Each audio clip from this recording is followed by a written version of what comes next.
All right, YouTube, how you doing? Welcome back to the channel. It is Wednesday, June 25th. We got ourselves a full MLB slate to dive into in today's video. Like we always do, I'm going to dive into each and every one of these games. I'll give you my prediction on the side. I'll give you my prediction on the total. We'll talk about any other plays like player props that we like within the game as well. But as always, guys, keep an eye down on the pinned comment of this video. That'll take you to all of my final plays. So I'm actually rolling with myself. If that does interest you, if you do want to fade me, all of that is absolutely free down in the pinned comment. All right, YouTube, how you doing? Welcome back to the channel. I tell you guys I'm a dummy all the time. They don't suck. They've just been sucking. Get them down to -3 for more juice than Jose Canseco in his prime. Tell me you're new without telling me you're new. So don't go jumping down my throat in the comments, right? If you want to fade me, or if you do want to ride me, this still leaves a bad taste in my mouth, right? And remember, more chins, more wins. In terms of yesterday, we do have a winning positive Wazative night. Shout out to the OGs on the channel. If you guys remember Wazative when we accidentally mixed winning and positive when recapping a night, you're an absolute OG because that's a couple years ago. But we had some really good looks yesterday. Ultimately, the only bad look, and it's kind of crazy, is we backed Tarek Skubal and he allowed 2 runs in the first inning. We had the Athletics' first 3 under 0.5, so I think they scored 4 in the first 5, so that was a bad look. But even Jeff McNeil, one of our losers, he gets his last run in the in his last at bat. The Cubs money line, they had a lead for a decent amount of the game, and then the Marlins Giants, that was one that I'm a little salty about too. It was 3-0 heading into the bottom of the 5th. Gosh, the Giants scored 2 runs. So even our losers can be explained, I guess, which is a good thing. You know, it's not excuses. It's more so like, all right, maybe we were on the right track, right? But our winners, Rays money line for plus money, that cashes. Jays won with ease. The Diamondbacks win. Andrew Heaney under 4.5 strikeouts, no sweat. And then Garrett Crochet, we backed his ass, and he went out there and pitched really well. In the first 3 especially. So, yeah, a decent night. We'll take a little cha-ching because we've been in much need of some good calls, right? We've been kind of in limbo lately. And I'm not saying 5-4 pulls us out of limbo, but we're on the right track. We have a nice pace going right now. So hopefully that makes sense to you guys. Speaking of making sense, this one makes a hell of a lot of sense. Tarek Skubal, 8+ strikeouts, and Detroit moneyline parlay. The ride of the day, pumping some crowd noise for Killer B there.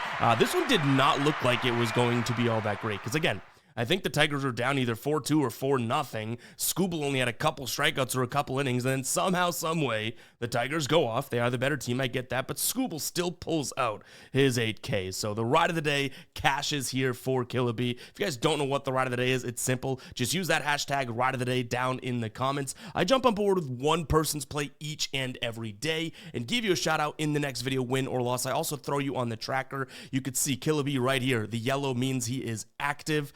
And yeah, you go until you win, right? We keep giving you shoutouts. If you do lose, you get the shout out, but you got to face the womp up, and then we jump on board with someone new. So looking forward to seeing what Killer B drops today. We do have some early games, so Killer B, try and get your play in, let's say by 12:30 p.m. Eastern time, if you can, giving enough people enough time, especially if it's an early game, to ride. But yeah, get those hashtag ride of the days down in the comments. But all right, let's go ahead and dive into game number 1 here. I do think that I have a play I like in this one. It's Milwaukee taking on Pittsburgh. So Jacob Miso Soup Misorowski is on the mound against Paul Skeens. So we should have some pretty good pitching. I do like the idea of a first 5 under. Not necessarily loving the odds there, though. I think you have to get like 3.5, which is a little light, right? Where I'm going to pivot to is actually a first 3 under. These first 3 markets we've been okay in. First 3 under 1.5 in this game. So we pretty much want maximum a 1-0 game after 3 innings, which may be a lot to ask for, but we should be able to count on Paul Skeens, and Miso should be okay as well, right? We're getting plus 110 for that, so if this wasn't plus money, I wouldn't like it as much, but I think it's worth a little bit of a flyer there. If we had to pick a side, I think you'd have to take Paul Skeens at damn near even odds. I mean, that's kind of what I would get to. Skeens, 40 plate appearances against this Brewers squad, 108 batting average against, a WOBA against of 141, launch angle of 7, K rate of 38, compared to a 5% walk rate. I will give you that Miso looks pretty good, right, in his first couple starts. And this Brewers offense also looks pretty damn good. So if you want to take the Brewers, I get it. But think about it. You're going against Paul Skeens for not even plus money. Gets a little dicey there. So give me that first 3 under, and I'd also lean towards Pittsburgh. I think I like that first 3 under a lot more, though, because you're getting the plus money. All right, next up we have Chicago White Sox taking on the Diamondbacks. We've called this game 2 times correctly. Not that it's much of a pat on the back. We have bet against Chicago 2 times in a row. I like the spot again for Arizona. Yes, I'm usually the guy that's afraid of sweeps, but Zach Gallen's on the mound, and though he's let me down multiple times this year, I do get it. I am going to be backing him yet again. I'm probably going a little bit lighter on this one, just because in terms of maybe like a half unit, because it is a sweep situation. And Sean Burke's on the other side of things. He's a decent pitcher, and he's starting to come around the mountain, right? But Zach Gallen's been good on the road. I know he just got shelled, and I seem biased towards Zach Gallen. Maybe I am, okay? So I will at least declare for you guys that are like, can you stop taking Zach Gallen? If Zach Gallen gets shelled by the White Sox here, I'll put him on like a temporary, maybe we'll throw him on the DMB graveyard for like 2 weeks. You know what I mean? Letting him kind of soak in his sorrows, and we don't touch him for a while. Pause. But today, I still think first 5, even full game money line, this is an Arizona squad that is just much better offensively than the White Sox. Now, the bullpen could be in a little bit of a shamble type situation here. Bunch of their key arms, Miller, Beeks, Thompson, Murillo, and even Backus went yesterday, but they didn't pitch the day before, so I expect them to be okay. But I'm realistically looking at, the first 5 because I think Zach Gallen should be primed for a decent start here. As we know, he's going to throw a lot of fastballs. This is a Chicago team that is 4th worst at hitting the fastball over the last 30 days in terms of runs above average. Now, Sean Burke, if he's going to go off in terms of pitching and not be touched here, it's going to be his slider. That's the one pitch that Arizona struggles with. But other than that, the fastball, the curve, anything he throws their way, I think Arizona could put a decent number up. So for the odds we're getting, they still don't make sense to me. I'm going to lean towards Arizona here, and there's a decent chance that we put that in as a final play. In terms of a total, I would say maybe an Arizona team total over if that floats your boat a little bit more. I just like the first 5 money line, though, I think. All right, moving on, we got the Angels taking on the Red Sox. This was tough because Garrett Crochet pitched really well to start that game, right? I think he had only 3 hits through 7 innings, and then what happened? No earned runs, and then what happens? The Angels win this one 3-2. So Garrett Crochet just can't catch a break, like, honestly. His record should be so much better if he got some run support. Speaking of that, Paul Skeens in the same category. Today we have Kikuchi on the mound going up against Richard Fitz. I like to call him Dick Fitz. I do think that there's a massive pitching advantage on the Angels side of things. I totally understand that. I'm really not trying to act like there isn't. But Red Sox against lefties is a spot that I don't mind kind of like thinking about, right? And this is an Angels team that really, other than game 1, game 2, their offense didn't look all that great. You have Dick Fitz who's going to throw a lot of sliders. That's not exactly the best pitch for this Angels team. Much like we talked about the cutter yesterday with Garrett Crochet, slider, a little bit more velocity to that, but same sort of look. I think I'm going to lean Red Sox at the plus money. I am concerned with the fact that this team just can't score right now. Their offense looked like it was cruising, and then what they do? Oh, our offense is cruising. Let's trade our best player. All right, as a Red Sox fan, still kind of piecing that together. But, if they can put up, hopefully what they did in game number 1, 5 runs, maybe they get a little bit more, 6. I do think they can get that off of Kikuchi, and I'm hoping this Angels team kind of has exhausted all their runs, right? So, yeah, maybe there's a little bit of homerism in this, but I do like the idea of the Red Sox scoring run. So, if you don't like Dick Fitz or anything like that, maybe we just consider the Red Sox team total over. I don't necessarily mind that. If you can get that at like minus 145, minus 150, I think it's going to be probably minus 160 and beyond by the time this game goes. So, yeah, it is a juiced line, but I think it'll be even juicier by the time we roll around. So give me the Red Sox and their team total over. That's what I'd consider in this one. I think they get to Kikuchi, at least for a couple here. But I will give you the this piece if you are on the Angels today. First off, I wouldn't pay that price, but Kikuchi has been pretty rock solid at home. He's home today, so there is that. I will give you that. All right, real quick, guys, before we do move on with the rest of the slate, I want to talk to you about Sleeper Picks. They have a free square. It is WNBA. Aja Wilson today, 0.5 points. If you're sitting there being like, nah, man, why would I want that? I don't watch the WNBA. I'm not interested. 1, you should try it out because it's actually some really good watching. 2, it's a free square. What do you care, right? Go take advantage of it. Throw it in with a bunch of MLB plays if you want. But you're also going to get your first deposit matched up to $100. Check out Sleeper, guys. That link will be down below in the description, as well as the pinned comment. One of, if not my sole favorite DFS player prop app out there. They have more lines than all of the other apps. They have alternate lines. They have some amazing promos that they're just dropping on the daily. This being one for new customers, but even on Wednesdays, they've been dropping discounted lines on Wildcard Wednesday. So go ahead and check it out, guys. You will not be disappointed. And like I said, this is a free square. Aja Wilson's gonna score 1 point. knock on wood, pending any injuries or anything, right? But go check it out, guys. That link will be down below in the description, as well as the pinned comment. Give Sleeper a whirl if you have not yet. If it's available in your state and you haven't signed up, you are absolutely missing out, and I mean that. Let's jump back into these games here. All right, San Diego taking on Washington. We have Pivetta going up against Mackenzie Gore. Yeah, two decent pitchers on the mound. We saw San Diego come back and win yesterday 4-3. They did lose game one 10-6. With these two pitchers on the mound, especially in what I would consider two bounce back spots for them, like Pivetta hasn't been as good as he was to start the year. Washington's pitcher Mackenzie Gore has actually had, I think he's coming off a bad start, but let's give it some context. It was against the almighty Dodgers, right? So I do like the idea of both these guys to kind of have a good day, which points me in the direction of a first 5 under. Now, you look at some of their numbers, you're thinking, all right, well, I wouldn't sit here and say that their numbers against the current rosters is all that great. But in terms of a pitch mix perspective, and we'll jump into our dashboard, I'll explain later on in the video how to get access to this dashboard, so stay tuned for that. But you can see here a lot of fastballs from Pivetta. Okay, 22nd Washington is in terms of hitting that. He does throw a curveball, which is actually what Washington is dead last in at hitting. I do get a little worried that the top of their lineup hits righties fairly well. I get it, but again, the fastball is what we're looking at, and the meat of that lineup does not hit that all that well. You flip it over to Mackenzie Gore, and what more can you ask for, right? Fastball 50% of the time, 0.2. San Diego not hitting it, and they can't seem to hit lefties all that well either. So yeah, this seems like a spot in which we can target a first 5 under. I'm looking at this at, probably 4.5. I wouldn't pay anything outside of -150. Yeah, that's a little juicy, but much like we talked about with even the Red Sox team total, I do think that that's something that's going to kind of increase throughout the day. So if -150 is too juicy for you, I don't mind the -115 at 4. You have that push, but I do think this could be like 2-2. Both pitchers are serviceable because, again, remember, they haven't been all that great. Mackenzie Gore has, he has one bad start, but Pivetta has like two of his last 3 starts or so haven't been all that great. So I like that first 5 under.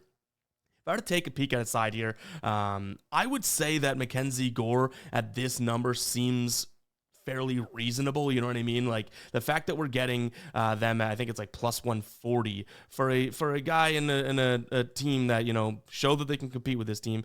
And he's a lefty. That's probably not exactly the best spot for San Diego. Yeah, that makes a little bit of sense to me. Do we roll with that? I'm not sure. I'd prefer if Mackenzie Gore is going to go out there and pitch a good game, that all we have to rely on is a first 5 under. All right, next up, Baltimore taking on Texas. I'm liking the idea of Texas in this one solely because of the starting pitching advantage. You have DeGrom on the bump going up against Brandon Young. So DeGrom obviously coming back, right? So that's, I guess, good news. His last start was, I guess he's out for a week, was it? Maybe not even that long, but now he's at a couple starts in a row on schedule, which is obviously good. I think he only missed 1 start. They might have even managed that, so he only missed a couple days in the rotation. But either way, looked really, really good in that last start against Pittsburgh. 7 Ks, 2 earned runs over 6 innings pitched. He's gone 6-7, 6-6 in his last few starts here, right? So yeah, I like the spot for them. He's going up against, like I mentioned, Young, who is not exactly a guy that I have all the most trust in. We've only seen a couple starts out of him this year, and they were earlier on in the year, and he got hit up by Cincinnati and Detroit. So this is probably a first 5 type run line maybe play for me with Texas. Maybe we look at the money line, but -160 seems a little bit too pricey for something like this. So yeah, probably just end up taking a peek at the run line. They have to be winning after the first 5. In terms of what we'll get from a pitch mix perspective, fastball, cutter, curveball, changeup, pretty standard pitch mix from Young. But the good thing about Jacob deGrom is that he has that filthy slider, and this Baltimore team seems to be struggling against the slider lately. So yeah, go out there and win this first 5. I think that might be the best look for us. Also considered, kind of crossed my plate here, would be a first 5 team total under for Baltimore. +115 for under 1.5. Does deGrom have that in him? Potentially, right? Also kind of thought of the idea of the first 3, right? Which is something that we've been playing. For +135, he shuts them out through 3 innings. That seems like it could also be something that we consider. So yeah, keep an eye on the final plays. I do think that we can mix something in with Texas here and kind of backing deGrom. He's just the better pitcher overall, and that's kind of what we'd be getting at. Obviously, I don't think it's going to be a massively high-scoring game. I do think that Rangers may be able to pull a couple off of Young, but I'd still lean under in this one because you do have a really good pitcher on one side, and that should weigh it down a little bit, right? Cleveland taking on Toronto. I really liked our position on this one, and I think I like Max Scherzer in this spot again against Gavin Williams. Max Scherzer, much like I just talked about with DeGrom. DeGrom, I don't even know if he missed a start now that it's like in the back of my head. He had a little bit of injury, but I think he pitched through it and he hasn't missed a start. Scherzer definitely has been a little bit injured, but now coming back, right? Gavin Williams is not bad. I don't think anyone would say that, but I haven't necessarily been able to fully trust him. You know what I mean? He's gone up against San Francisco, Seattle, Houston when they were on the road, and it's like he'll give you maybe 6 innings, but all of a sudden 3 runs at sometimes, 4 runs. So I don't know how much we can trust him against a good offense like Toronto. Now, the one sort of issue that I would call out is Scherzer coming back. Is he going to be, firing on all cylinders and that type of thing? So in his career against this current roster, amazing numbers. 0.86 average against in 91 plate appearances, a .099 batting average against expected, and a WOBA of 157, both expected and real. Also, 31% K rate, 9% walk rate. The one thing that's kind of interesting is 37% launch angle from Scherzer, which is not necessarily always his cup of tea, I guess we could say. So yeah, that's a little interesting, I guess we could say. But overall, I do still think that this is a spot in which we can kind of back him for the money that we're getting. We cashed Toronto yesterday pretty damn well. We cashed them the day before. I don't know if we need to get greedy with this team, but I like Scherzer over Williams, and more so, I like that offense over the Cleveland offense. So give me Toronto, maybe their team total over. Williams is going to throw a lot of sliders.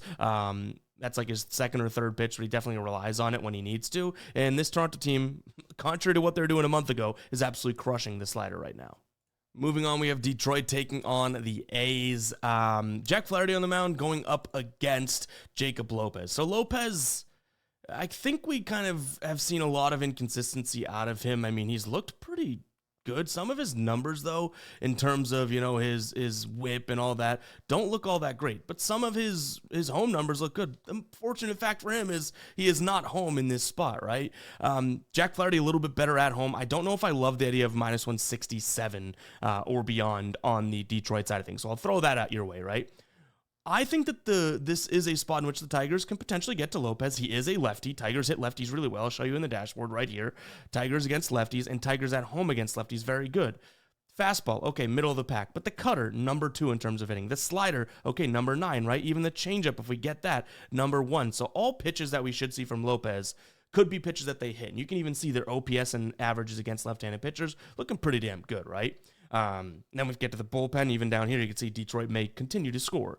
The thing that I want to take the over for is because I do think that Jack Flaherty could be a little susceptible to some, long balls, I guess, in a sense, or even just some runs coming in from the Athletics. So you can see here, he's not really causing many ground balls, right? He is getting a decent amount of swing and misses. That's pretty huge, but fastball, slider being the 2 pitches that he's going to really, really rely on. Fastball, slider. 2 of the only pitches, if not the 2 pitches only, that this Athletics team actually hits, right? The knuckle curve is one of the worst, and that's Jack Flaherty's categorized as throwing one of those. But realistically, you even look at per player down the lineup, there's only a couple guys. So I think over 8.5 could be something that we like in this one. All we'd really need these two teams to do is kind of do what they've been doing this season, right? 5 runs on the year per game right up here from this Detroit team, and 4.19 from Sacramento, the Athletics, and then even runs on the road and at home could be kind of there too, right? That comes to 8.98.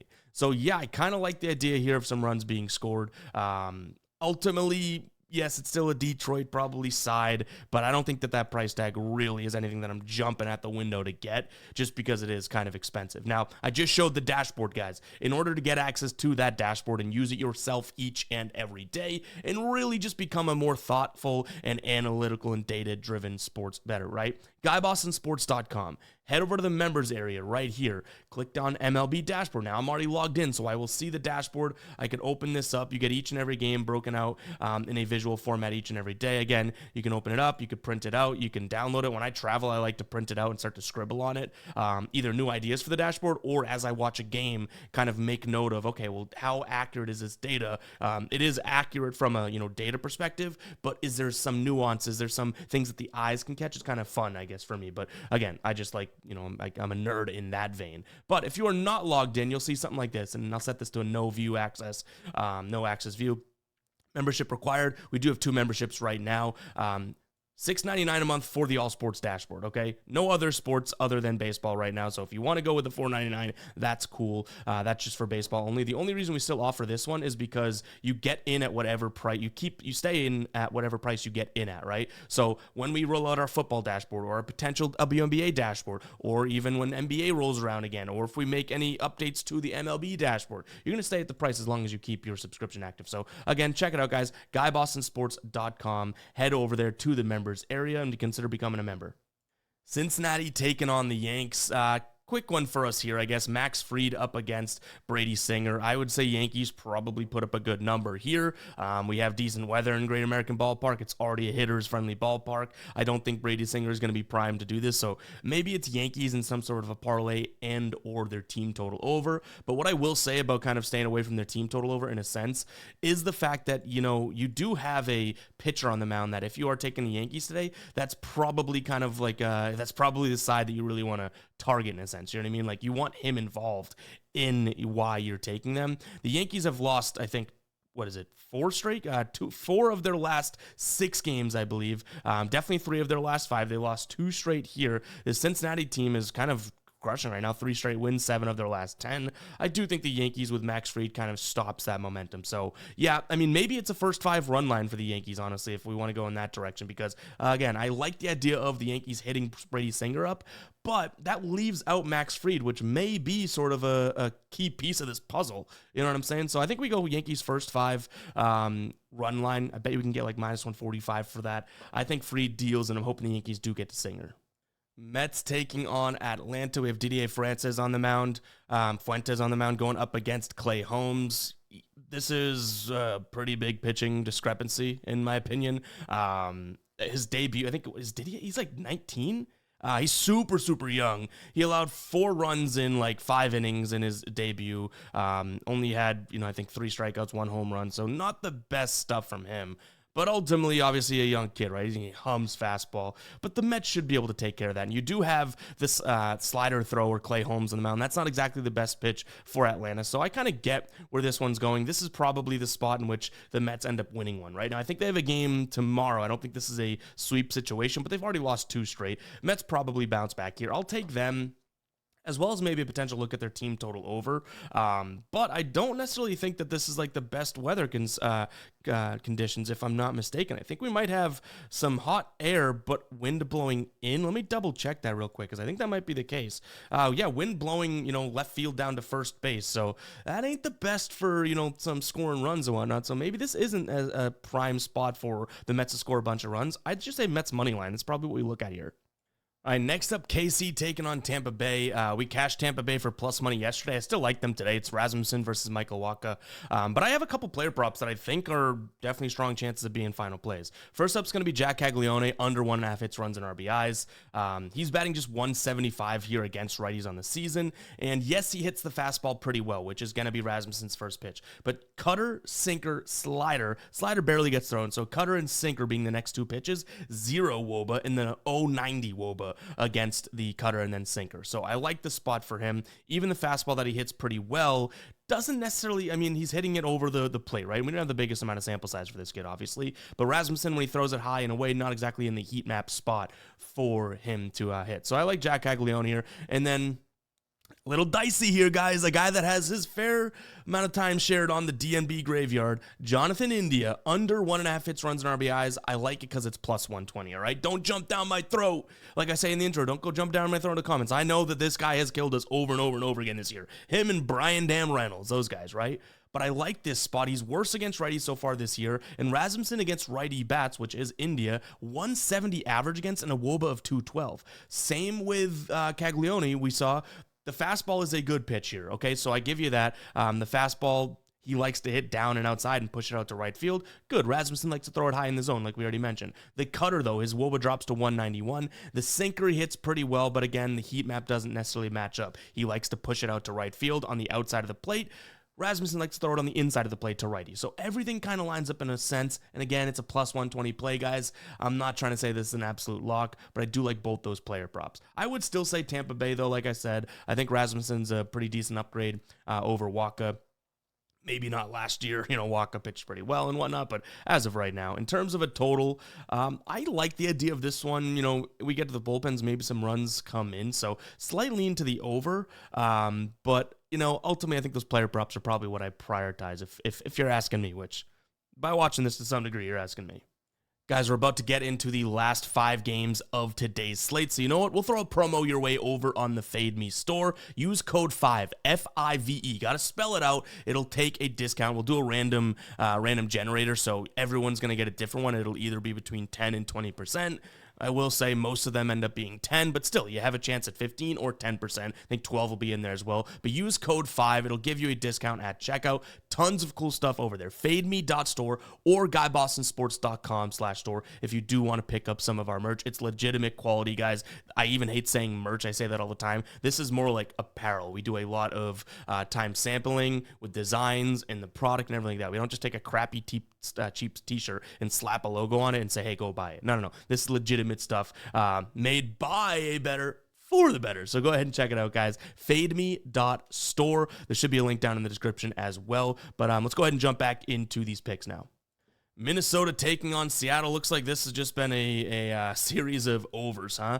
Today could be a little bit different, though. We got Joe Ryan and George Kirby on the mound. Now, I hate to fade two offenses that clearly seem to be kicking, right? 11 to, I guess I shouldn't say two games that we've seen a lot of runs, because in game 1, it was like 10-2 Seattle. But Joe Ryan on the bump, he should be able to at least pitch fairly well. And then we have George Kirby, who is still kind of searching to look like himself. He had that one good start, but it was against the Angels, which the Angels have looked okay, but he had 14 strikeouts through 6 or 7 innings. Today, I do think that we could see a number kind of stay low, but I almost feel like the books have beat us to it in a sense, right? This total, it's not 8 anymore. I've seen a lot of 7.5s out there. So yeah, I think both these pitchers can most likely suppress the offenses. I like a first 5 under, but I don't think the price that that we currently have in front of us is worth paying. So that under 4.5, let me get an updated line for you just so we can, have the right thing to talk about. So under 4.5 right now is at -145. Usually that's in the wheelhouse, but I do think that both these guys, Kirby still hasn't looked like Kirby. Joe Ryan is coming off of a mass star. I don't necessarily want to sit here and think that this is the best of the best in a sense. Even throw it into this, right? So this is dating back to last year.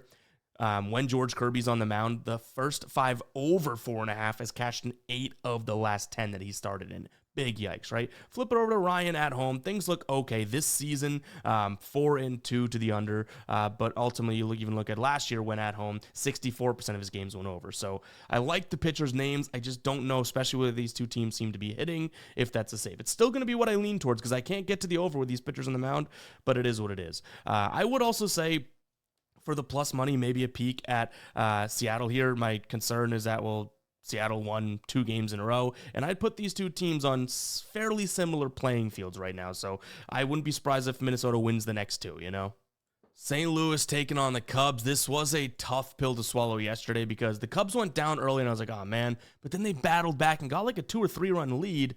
And then St. Louis goes up big, but then the Cubs battle back, and they're down by 1 heading into the 8th inning. Ultimately, they could not get anything going, and they end up losing, right? Today, in terms of pitching, I do think, we have a advantage on the Cubs side of things. Cubs with Matthew Boyd going up against Eric Fetty. In terms of Fetty against this team in the past, some of his numbers look good, like the WOBA and, expected slugging, even his launch angle and whatnot. Strikeout to walk rate for sure, but he's got an average against of nearly 290. He's going up against Matthew Boyd, who has a 136 average against now and only 25 plate appearances. I'll grant you that, but I still think this is a massive advantage on the Cubs side of things, pitching wise. What concerns me, and it's a worthwhile concern for sure, is the fact that this St. Louis team hits lefties pretty well. And I would say Chicago has the bullpen advantage, so that's good, but ultimately we haven't really seen them winning the later innings, so how much can we even take that and run with it in a sense, right? So there are some concerns there, but I think I'm going to lean towards the Chicago squad. I think they bounced back after a loss yesterday and win this one. Again, strong pitching advantage. I do believe that, and right now you can get this for -130. I think that's a pretty damn fair price. So give me this Chicago team as well as a potential lean towards their team total over. I think they can get to Fetty today, hopefully, because we'll need that to get some runs in, right? And even check this out over on the dashboard, right? This is why I think they can get to Fetty. You're going to see cutter, sinker, slider. The color's a little bit different. The dashboard changes when guys don't throw fastballs like Fetty. But look at fastball, not really a concern for the Cubs because they didn't throw, right? You have the cutter, number one last 30 days in terms of hitting it. The splitter, okay, not on there, but the sinker, biggest pitch he throws, number one in terms of hitting at the slider, sure, take it or leave it. But then the changeup, take it or leave it. I get it. But these two pitches, the cutter and the sinker, making up, what is this, 38 plus 27. That's going to be what, 65? Did I just do that math correctly? That'd be pretty awesome if I did. Let's see, 38 plus, we'll just do 27 there. 65, boom, your guy's a mathematician over here. 65% of his pitches, they are the number one team at hitting in the league last 30 days. Come on, Cubs, go score some runs for us. All right, Houston taking on Philadelphia on the mound today. Colton Gordon going up against Zach Wheeler. I think that you have a really good price with Zach Wheeler on the mound. The problem is the Phillies lineup. No runs came in from them yesterday, right? And Houston only scored one. Ranger Suarez and Framber Valdez both dealt. I think Suarez went into the 8th inning, right? Unfortunately, that lineup is a concern, especially with the guys out, right? Yeah, Marsh, Harper, and then some. Like, it's tough. So I do give you that this could be a tough spot. But ultimately, I still think Zach Wheeler should be primed for a decent spot, right? I mean, it is Zach Wheeler. The guy's filthy. He's going to throw a lot of fastballs, though. That's a tough pitch, in terms of him delivering to this Astros team. It's like one of the pitches that they're absolutely crushing right now. But much like we even just looked at the pitch mix for the last game, a lot of sliders coming in from Colton Gordon, and he's really bad against righties.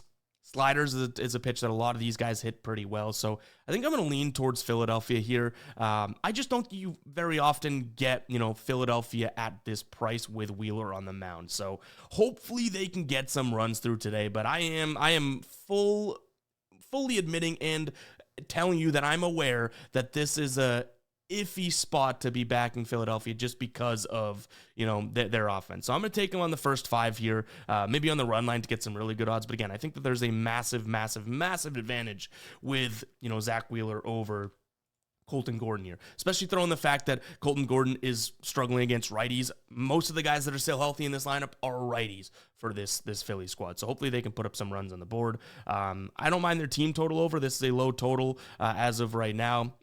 Astros are pretty good at home, but hopefully Zach Wheeler, who's obviously a stud, can kind of keep them suppressed. Much like Ranger Suarez did yesterday. Colorado taking on the Dodgers. No real plays that I'm looking at in this one. Yesterday, Colorado, the Dodgers had to work for that win, right? 9-7 win. In terms of that, going through, I believe Colorado got up. It was like 3 or 2-0 or something. Then the Dodgers scored 6. And all of a sudden, Colorado battles back late. Not enough, though, right? Today, you have Yamamoto on the mound going up against Dollander. I do think that Dollander's better than Marquez, who we saw yesterday, but Yamamoto is really good, and he's due for a good start. He's had a couple rough ones in a row. So Dodgers may be in a money line spot here, maybe their team total over, but nothing that I'm overly thrilled about. San Francisco taking on Miami. In terms of who's pitching, Logan Webb against Edward Cabrera. We lost this play yesterday, taking a first 5 under. I like the idea of going back to something similar today. I do think Edward Cabrera is good. And this was a play that we almost cashed yesterday, right? Now, the problem with what we're getting at is minus 165 for the first 3 innings. For the first 5, because this total is so low, you're looking at minus 186. So I do think that we can maybe squeeze out that first 3 because of, I always tell you guys, like that price discrepancy doesn't make sense to me, right?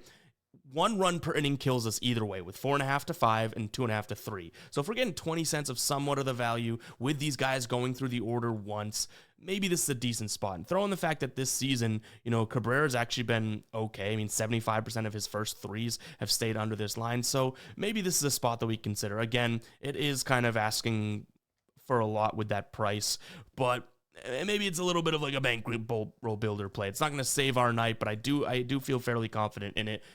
We saw this, an under in the first whatever X amount of innings almost hit yesterday, and I feel like we got kind of screwed in the bottom of the 5th, and I rarely say that, right? I'm not an excuse guy. I'm more of a, hey, blame yourself, dummy guy. I think this could be another spot, especially with Webb on the mound. We haven't even talked about that. The Miami Marlins were the ones that scored 3 of the 5 runs yesterday. Do we really think that they go out there and do that, against Logan Webb? I don't necessarily think so. So, yeah, first 3, we'll probably look at the first 3 under. I believe we can get that, like I said, for minus 165. If we can, that might be a play that we take a peek at, but it is super, super juiced. I think that San Francisco's probably the side here, but look at that price tag, right? Nothing worth investing in there, speaking of prices. But guys, it's going to wrap it up for today's show. Hopefully you guys did enjoy. If you did, go ahead, hit that like button, hit that subscribe button. If you made it this far in the video, comment, we're at the 34-ish minute mark. Comment 34 down below. Really do appreciate it. We got time to focus on baseball now. I'm going to make some advancements to this dashboard and everything, because for the next couple months, this is the sport we have to deal with, and I love it, right? People that say baseball's dead and all that, I don't think they're betting on baseball, because you bet on baseball, it's electric. So yeah, that's what I'll leave you guys with. We'll catch you guys in the next one, all right? Peace out.